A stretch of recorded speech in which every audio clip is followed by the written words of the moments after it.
안녕하십니까? 만나서 반갑습니다. 소중한 나, 무한 행복, 소나무 시간입니다. 우리 석가모니 부처님 당시에 있었던 일입니다. 2600여 년 전 석가모니 부처님 제자 중에 뽀딜라라는 스님이 있었습니다. 뽀딜라라는 스님이 있었는데요. 이 뽀딜라 스님은 삼장법사였습니다. 삼장법사.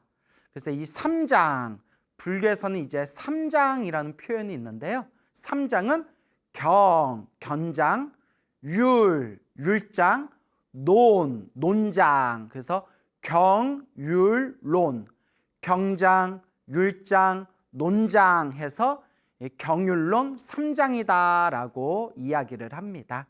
경은 부처님의 말씀을 모아놓은 것을 경이라고 합니다. 경. 그래서 우리가 경전이라고 하죠. 무슨 경, 금강경, 법화경 하듯이 부처님의 말씀을 모아놓은 것을 경이라고 하고요.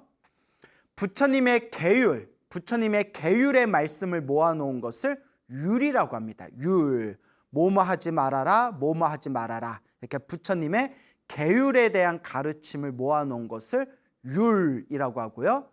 논은 이제 우리가 논문 쓰다 할 때 논자 있죠. 그래서 부처님의 제자분들께서 부처님의 경과 율을 해석한 것을 이제 논이다라고 흔히 이야기를 합니다. 그래서 경, 율, 론. 그래서 이것을 삼장이라고 부르게 됩니다. 그때 이제 삼장법사였던 뽀딜라라는 스님이 있었습니다. 이 뽀딜라 스님은 과거 전생에서부터 수행을 많이 하신 스님이었습니다. 그래서 과거 전생에서부터 이 글공부, 학문을 많이 닦으신 분이었대요. 그래서 과거칠불, 여러분 과거칠불이라고 들어보셨습니까? 우리 불교에서는 지금 석가모니 부처님 이전에도 수많은 부처님들이 계셨고 석가모니 부처님 이후에도 수많은 부처님들께서 세상에 출현해서 끝없이 이 중생들을 제도하신다고 합니다. 그래서 과거에 출현했던 수많은 부처님들 중에서 석가모니 부처님을 기준으로 과거에 출현하셨던 7 부처님을 과거 칠불이다라고 부르게 됩니다. 그러니까 석가모니 부처님 이전에는 가섭이라는 부처님이 계셨고요.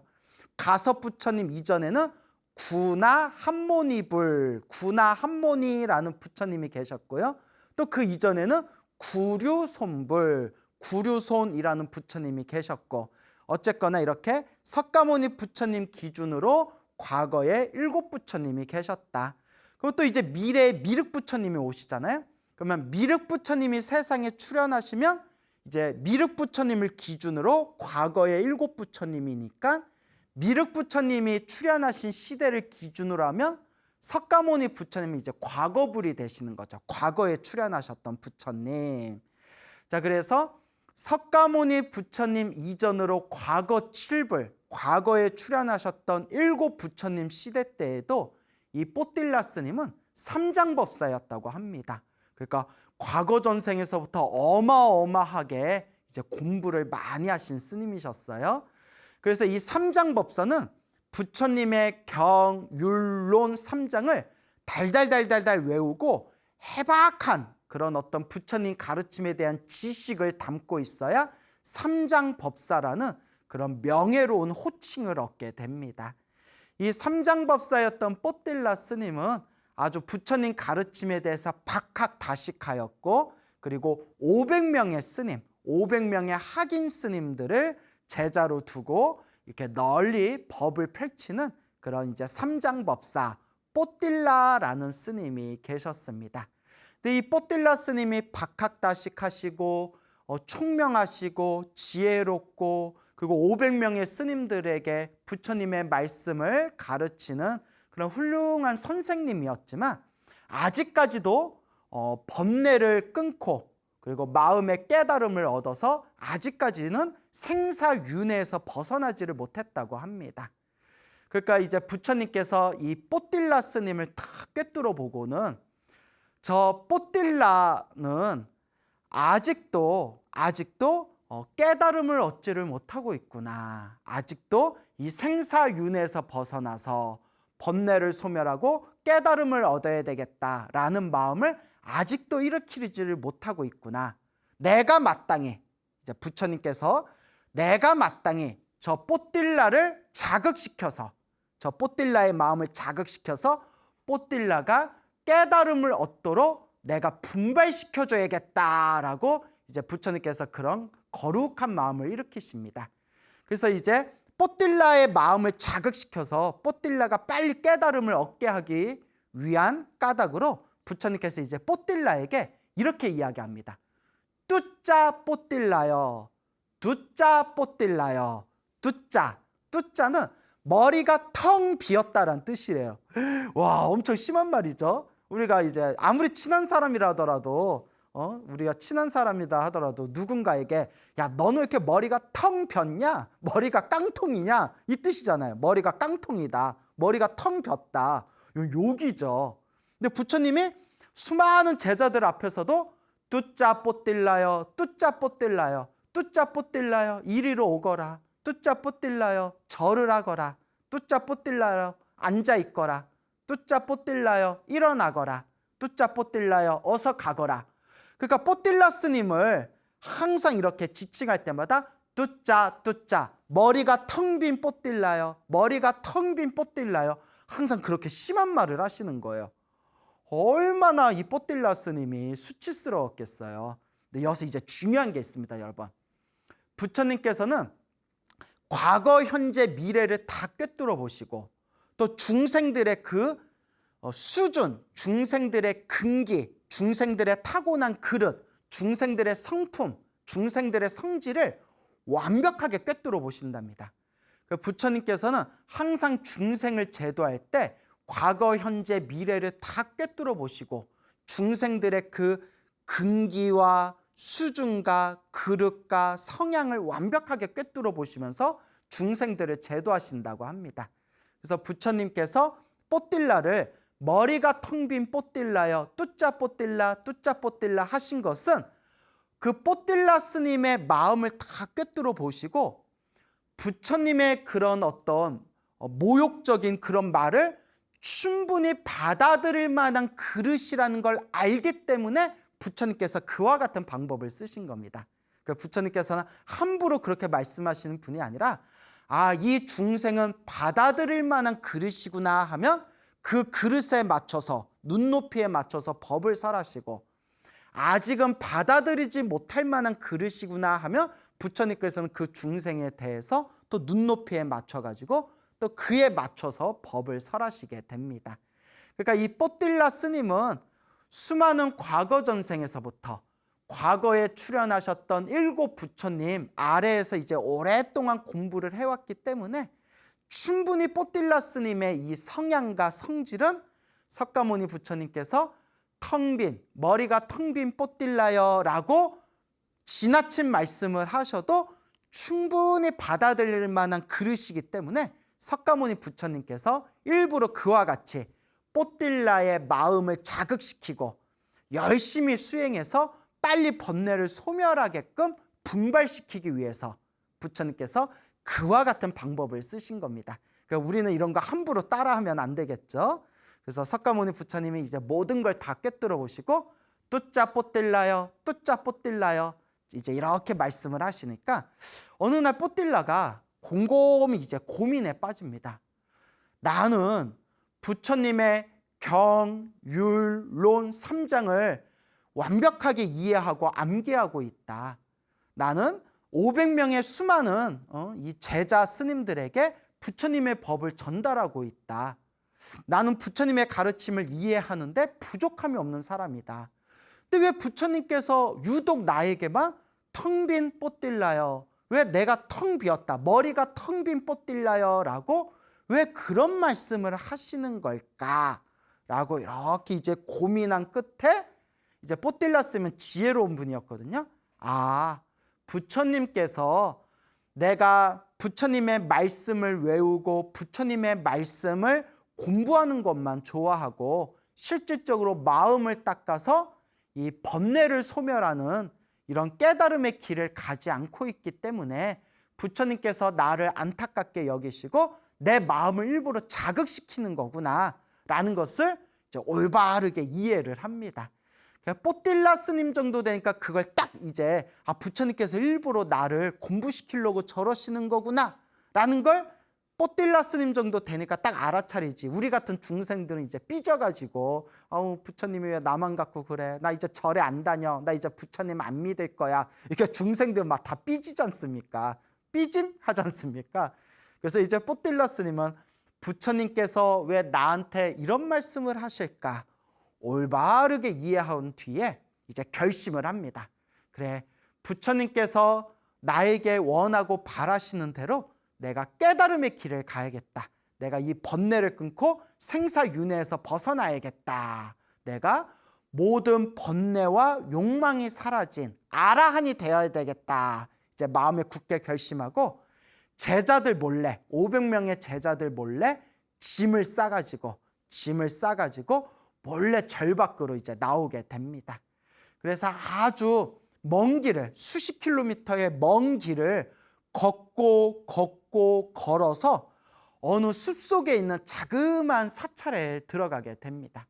그 숲속에 있는 자그마한 사찰에는 30명, 30명의 스님들이 살고 있었다고 합니다. 30명의 비구 스님들이 살고 있었는데 이 뽀딜라 스님이 왜 수십 킬로미터를 걸어가지고 그 숲속에 있는 작은 사찰, 30명의 스님들, 비구 스님들이 수행하고 있는 그 작은 사찰에 왜 찾아갔냐? 그 작은 사찰에 30명의 비구 스님들은 모두가 다 아라한이었다고 합니다. 그 30명의 스님들 다 아라한의 깨달음을 얻은 욕망과 번뇌가 사라진 거룩한 성자들이었기 때문에 거룩한 성자들이 아라한들이 모여서 살고 있는 사찰이기 때문에 수십 킬로미터를 걸어서 그곳을 이제 찾아갔다고 합니다. 뽀딜라 스님이 그 30명의 아라한 스님들이 모여 살고 있는 그 작은 사찰에 찾아가서 그 사찰의 가장 연장자이신 수석 장로 스님을 이제 만나 뵙고 공손하게 삼배를 올린 뒤에 그 장로 스님에게 청을 올립니다. 스님이시여, 거룩한 장로시여, 존자시여, 저에게 수행하는 방법을 가르쳐 주십시오. 저의 의지처가 되어 주십시오. 저의 스승이 되어 주십시오 라고 청을 올립니다.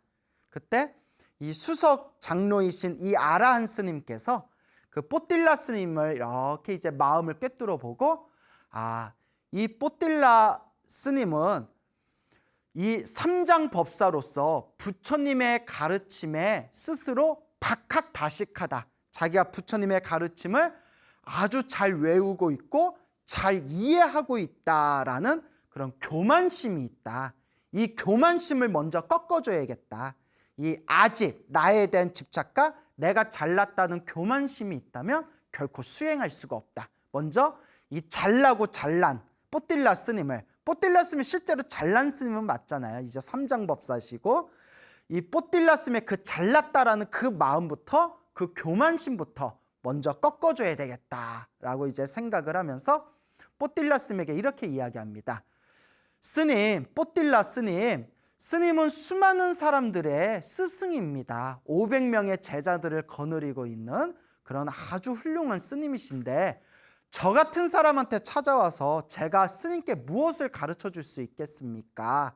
그러니까 뽀딜라 스님이 아닙니다. 저의 의지처가 되어 주십시오. 그래서 뽀딜라 스님의 그 교만심을 꺾어주기 위해서 그러면 저기 저 스님을 찾아가십시오라고 하면서 이제 뽀딜라 스님에게 수석 장로 스님이 자기보다 한 단계 아래인 이제 스님에게 찾아가라 이렇게 이제 이야기를 합니다.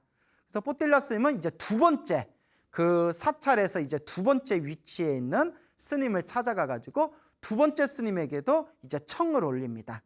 근데 이제 그 두 번째이신 아라한 스님도 뽀딜라 스님의 교만심을 꺾어주기 위해서 저 스님을 찾아가십시오라고 이야기를 하고 그 절의 세 번째 위치에 있는 스님에게 찾아가라고 말을 합니다. 우리 같으면 사람 뺑뺑이 돌리나? 그냥 좀 수행 좀 가르쳐 주지. 되게 그러네. 되게 비싸게 구네. 이런 마음이 일어날 수도 있지 않습니까? 그런 교만심을 꺾어주기 위한 방법입니다. 워낙 뽀딜라 스님이 총명하고 머리가 똑똑하고 부처님의 삼장을 다 박학다식하게 이해하고 있고 오랫동안 수많은 사람들에게 존경받던 그런 스승이고 스님이었기 때문에 먼저 그 교만심을 꺾어주기 위해서 이제 스님들마다 저 스님을 찾아가십시오, 저 스님을 찾아가십시오 하면서 10명의 스님을 만나고 20명의 스님을 만나고 30번째 스님, 그 절에 30명의 스님들이 이제 같이 수행하고 있었지 않습니까? 이 30명의 아라한 스님 중에서 가장 막내인 스님한테까지 결국 앞에 찾아가게 됩니다. 근데 그 사찰에 30명의 스님들, 30명의 아라한들 스님들 중에서 가장 막내는 바로 사미승이었다고 합니다. 사미승. 이제 사미라는 말은 부처님 당시에 20살이 넘어서 출가하면 비구라고 불렸습니다. 그리고 20살을 넘지 못한 스님은 이제 사미승이라고 불렀습니다. 그러니까 지금으로 치면 미성년자 스님입니다. 미성년자 스님을 사미승이라고 불렀고, 이제 시대가 좀 지나면서 이제 어린 동자승을 이제 사미승이다라고 이제 부르는 그런 이제 언어적인 문화가 생기게 되었는데요. 원래는 20살이 넘어서 출가하면 이제 비구 스님, 그리고 20살이 넘지 못한 미성년자 스님들은 이제 사미 스님으로서 수습 기간을 거치게 됩니다. 그때 뽀딜라 스님이 마지막 30번째 막내 스님을 찾아갔는데, 그 30번째 막내 스님이 나이가 7살이 된 사미승이었어요. 나이 7살이 된 사미승. 근데 여러분, 이 사미승이 과거 전생에서부터 수행을 많이 했기 때문에 7살에 아라한이 된 거예요. 이야, 대박이죠? 어떻게 7살에 아라한이 되었을까요? 과거 전생에서부터 많이 오래오래 닦았기 때문에 이번 생에 석가모니 부처님의 제자가 돼서 7살 어린 동자승인 사미가 7살에 아라한이 되었다. 이제 이런 내용들이 부처님 불교설화에 보면 이제 조금씩 나오거든요. 그래서 나이가 7살인 어린 사미승이 그때 이제 바느질을 하고 있었어요. 근데 여러분, 사미승, 7살 된 사미승이지만 이미 아라한의 경지입니다. 욕망과 번뇌가 사라진 아라한이었어요. 바느질을 하고 있으면서 자기 앞에 찾아온 그 뽀딜라 어른 스님을 거들떠도 안 보는 거예요. 원래는 비구 스님, 장로 스님이 이렇게 찾아오면 어린 사미승은 자리에서 일어나서 절을 올리고 예배를 올리고 자리를 이렇게 이제 좋은 곳으로, 높은 곳으로 옮겨드리는 게 사미승의 예법이거든요. 근데 이제 바느질하면서 거들떠도 안 보는 거예요. 자, 여기서 중요한 게 그 사미승은 이미 아라한이기 때문에 탐욕이나 성냄이나 어리석음이 전혀 없는 존재입니다. 나이만 7살이지 이미 욕망과 번뇌가 사라진 아라한이었어요. 근데 사미승이, 그 나이 어린 사미승이 왜 그런 건방진 모습을 보였냐, 이미 여러분들 눈치채셨죠? 순수하게 그 뽀딜라 스님을 위해서, 뽀딜라 스님의 교만심을 꺾어주기 위해서 일부러 그런 모습을 보이는 거예요. 그러니까 뽀딜라 스님이 그 나이 어린 사미승에게 스님 나의 의지처가 되어 주십시오라고 이제 청을 올립니다. 이 정도면 뽀딜라 스님은 거의 교만심이 꺾인 거나 다름이 없어요. 가장 높은 어른 스님을 찾아가서 저의 스승이 되어 주십시오라고 했을 때 저 스님한테 찾아가십시오, 저 스님한테 찾아가십시오 해서 30명의 스님들을 뺑뺑이 돌면서 스님들에게 가르침을 주십시오라고 했는데 오히려 빠꾸 먹고, 우리가 속된 말로 빠꾸 먹었다 이러잖아요. 빠꾸를 먹고 마지막에는 한참이나 나이가 어린 사미승 앞에까지 이렇게 공손하게 서서 두 손을 모아가지고 사미승이여, 스님 저에게 의지처가 되어 주십시오라고 말할 정도면 사실상 교만심이 거의 꺾인 거나 다름이 없죠. 그때 이제 이 아라한이었던 나이 7살이 된 사미승이 뽀딜라 스님을 시험하기 위해서 이렇게 이야기합니다. 스님, 저한테 가르침을 배우려면 제가 하는 이야기, 제가 스님을 훈계하는 것을 달게 받아야 됩니다. 스님이 그러실 수 있겠습니까? 스님같이 잘나고 훌륭한 스님이 저처럼 나이 어린 이 삼위승의 훈계를 달게 받을 수 있겠습니까? 기분 나쁘지 않겠습니까? 이렇게 살짝 찔러봐요. 쿡쿡 찔러봐요. 이제 시험하기 위한 거죠. 그때 뽀틸라 스님이 이렇게 대답합니다. 스님이 저에게 불 속으로 뛰어들라고 한다면 저는 그 불 속에도 뛰어들겠습니다. 그때 삼위승이 이렇게 이야기합니다. 스님, 그러면 저 연못에 한번 풍덩 들어가십시오 라고 합니다.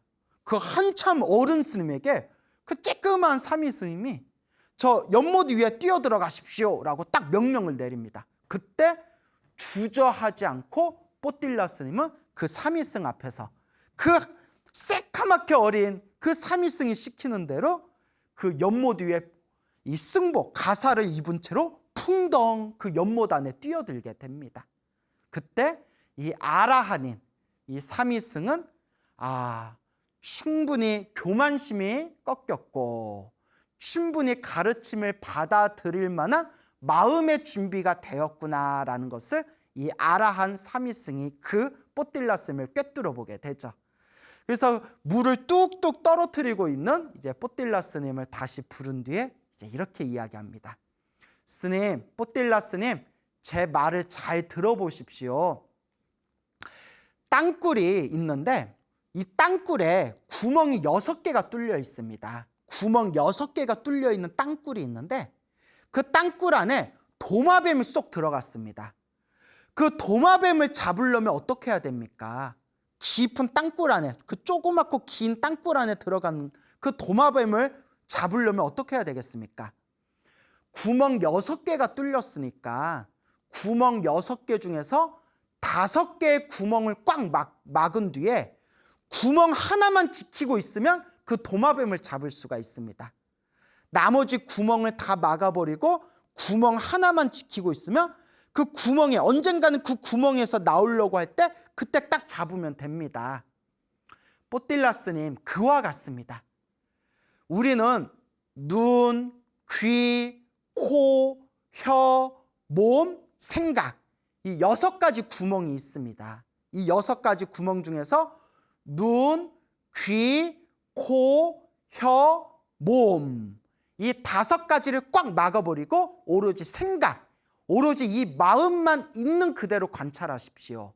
그러면 도마뱀을 꽉 잡듯이 이 번뇌를 꽉 잡아서 이 번뇌를 이겨낼 수 있을 겁니다. 라고 삼위승, 아라한이신 삼위승이 그런 가르침을 내리자 이 짧은 몇 마디 속에서 뽀틸라 스님은 마치 이제 등잔에 기름을 부은 것 같아서 마음이 환해지는 걸 느낍니다. 이제 오랫동안 과거 전생에서부터 충분히 부처님의 가르침을 공부했고 이번 생에 지혜롭고 총명했던 뽀틸라 스님이기 때문에 그 삼위승의 몇 마디 법문 속에서 그 핵심을 아주 올바르게 이해하고 올바르게 그 핵심의 가르침을 파악하게 됩니다.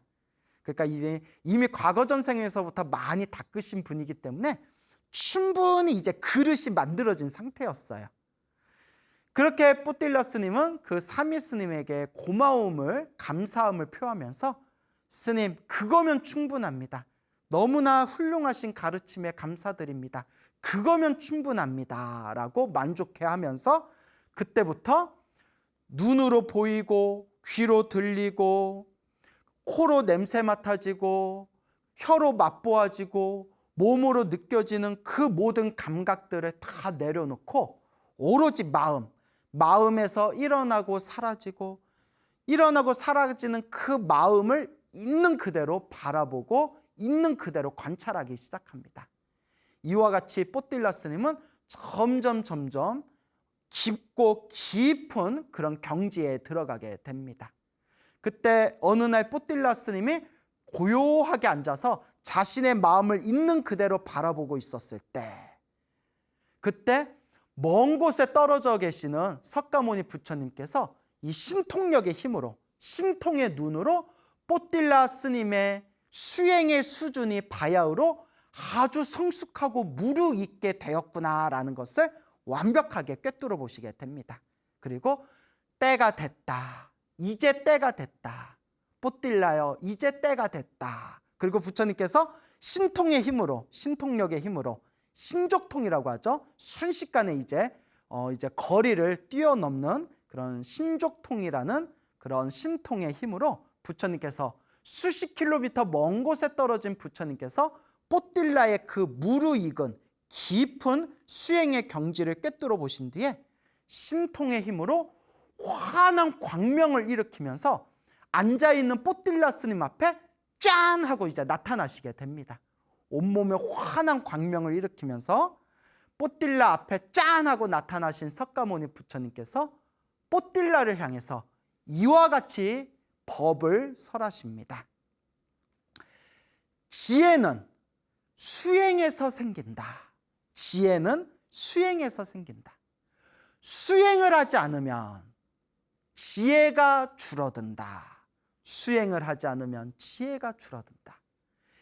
지혜를 얻는 길과 잃어버리는 길을 잘 알아서 지혜를 얻는 길 혹은 지혜를 잃어버리는 길, 이것을 올바르게 잘 알아서 지혜를 얻기 위해 힘써 노력해라.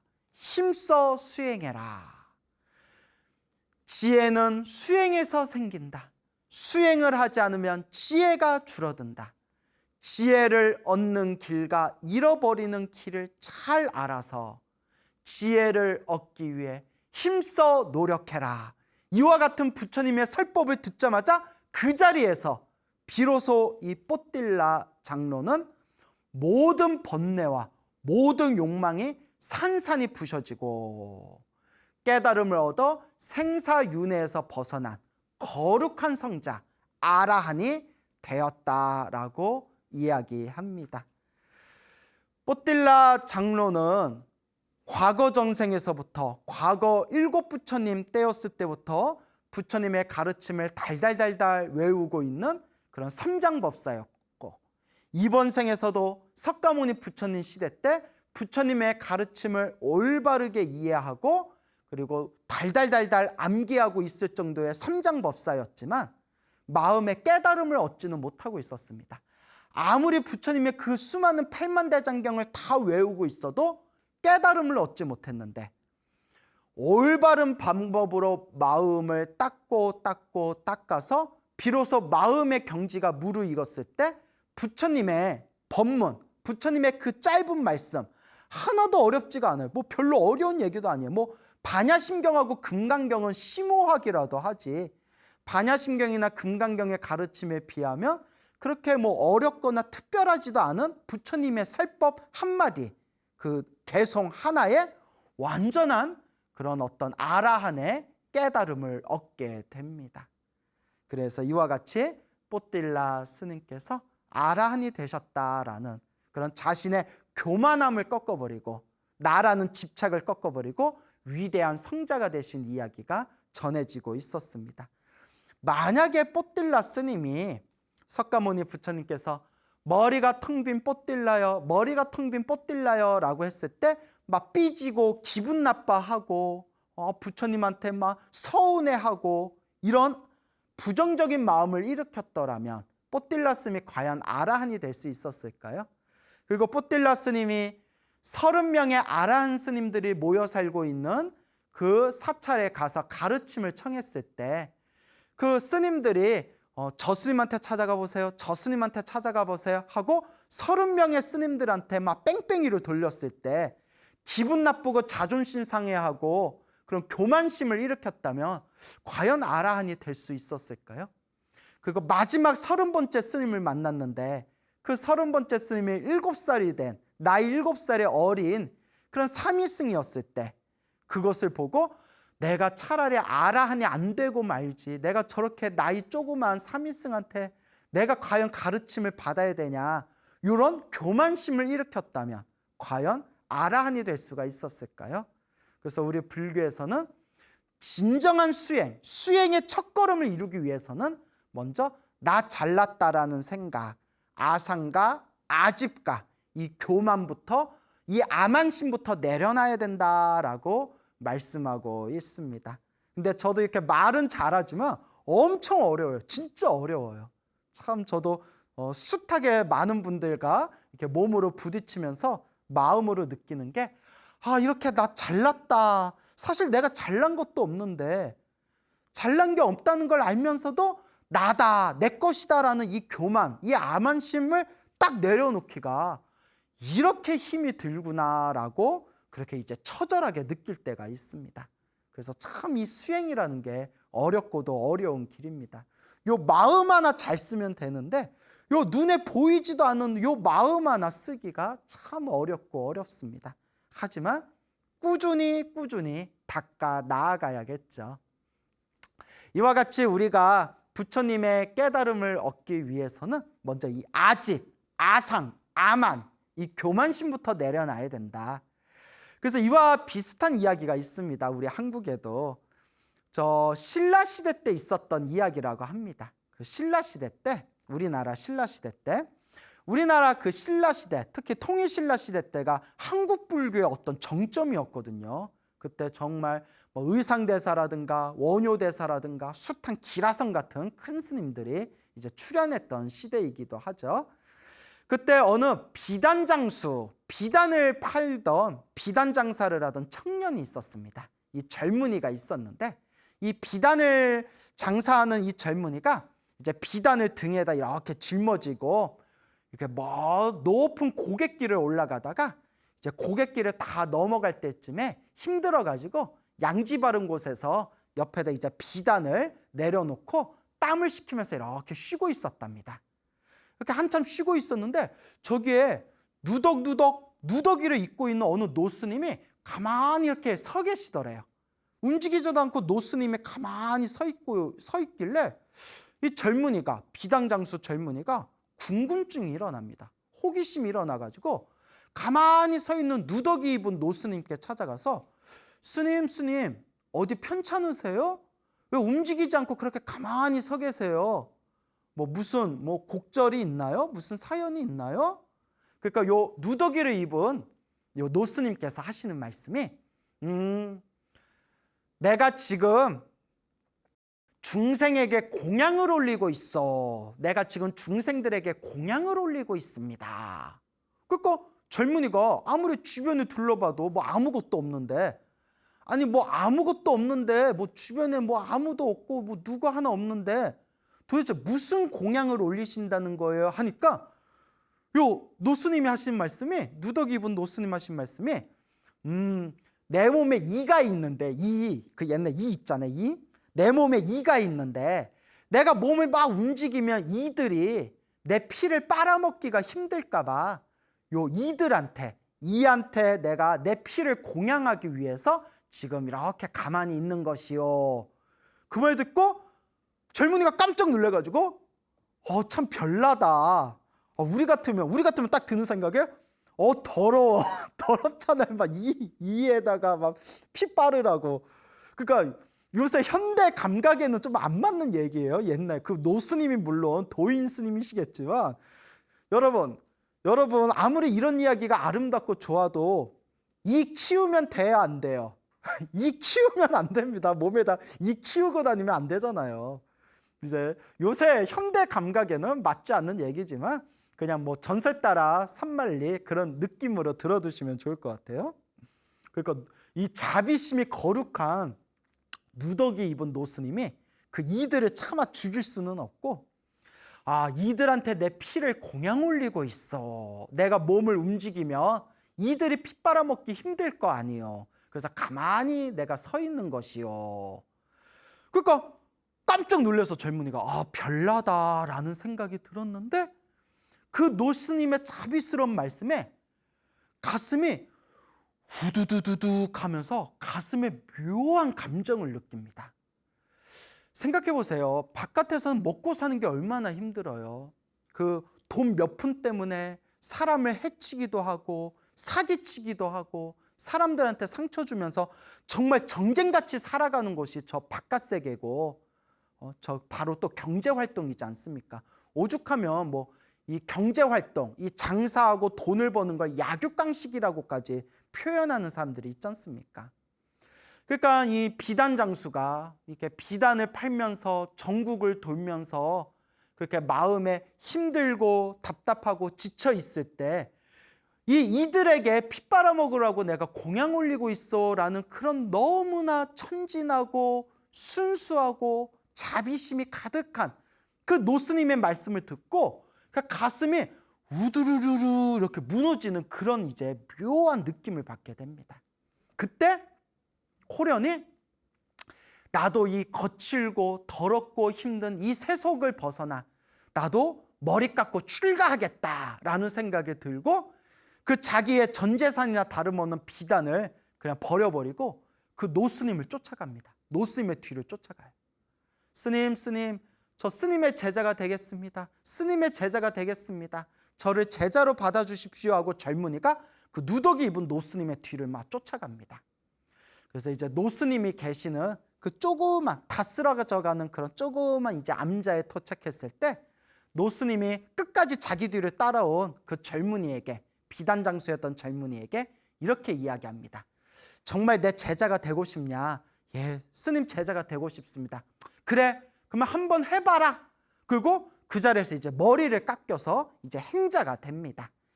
이제 이 행자가 된 젊은이한테 이 노스님이 명령을 내립니다. 자, 이제 네가 여기서 절밥 얻어 먹으려면 네가 일을 해야 되지 않냐? 저 부엌에 가면 가마솥이 있다. 가마솥이 있는데 요 솥을 내가 좀 요 자리로 옮기고 싶다. 요 솥을 새롭게 아궁이를 만들어 가지고 새롭게 요 가마솥을 좀 걸어놔라라고 이제 시킵니다. 그러니까 옛날에는 이제 가마솥 거기 아궁이 이렇게 만들려면 흙 있잖아요. 황토흙. 흙을 모아 가지고 흙을 단단하게 이기기 위해서 거기다가 볏짚을 잘라서 볏짚에다가 이렇게 막 이제 뭉쳐 가지고 그래서 이제 탄탄하고 반듯하게 그 아궁이 모양으로 황토흙을 쌓은 뒤에 거기다가 솥을 이렇게 기울어 있으면 안 되거든요. 기울어 있으면 한쪽만 타잖아요. 아주 수평으로 반듯하게 이렇게 가마솥을 올려놔야 됩니다. 그러니까 되게 고된 작업이죠. 그러니까 이 성실한 이 젊은이가 힘들게 구슬땀을 흘려가지고 가마솥을 예쁘고 반듯하게 이제 새롭게 걸어 놓습니다. 근데 이제 노스님이 오시더니 갑자기 노스님이 야야야야 여기 아닌 것 같다. 야 저쪽으로 다시 바꿔서 만들어라 이러더래요. 아 힘들게 만들어 놨는데 다시 바꾸려니까 얼마나 화딱지가 나겠어요. 근데 젊은이가 아무 말도 없이 묵묵하게 예 하더니 또 저쪽 자리에 가가지고 또 새롭게 또 가마솥을 또 걸어놨어요. 또 힘들게 고된 작업을 해가지고. 근데 또 노스님이 오시더니 괜히 화를 버럭 내면서 야 삐뚤어졌잖아. 반듯하게 해야지. 근데 젊은이는 자기가 아무리 봐도 반듯한 것 같은데 노스님이 화를 내면서 다시 걸어라. 그거 어떡해요? 또 다시 또 이제 작업을 해서 또 만들었대요. 노스님이 와서 야야야 너는 눈이 삐뚤어졌냐? 똑바로 못 거냐? 이런 식으로 시비를 걸면서 그 솥을 9번을 새로 갈았대. 9번. 9번을 새로 가르라고 시켰는데 젊은이가 그냥 묵묵하게 예 하면서 9번의 솥을 새로 그렇게 이제 걸었다고 합니다. 여러분들 같으면 화내지 않고 몇 번 할 수 있겠어요? 여러분들 같으면? 저는 일을 못하기 때문에 아마 한 번도 가마솥 자체를 아마 못 걸었을 거예요. 저도 제가 일을 더럽게 못하거든요.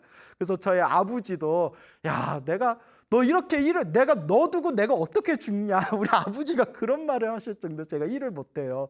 예, 딱 눈치채셨죠? 제가 못질도 잘 못하거든요.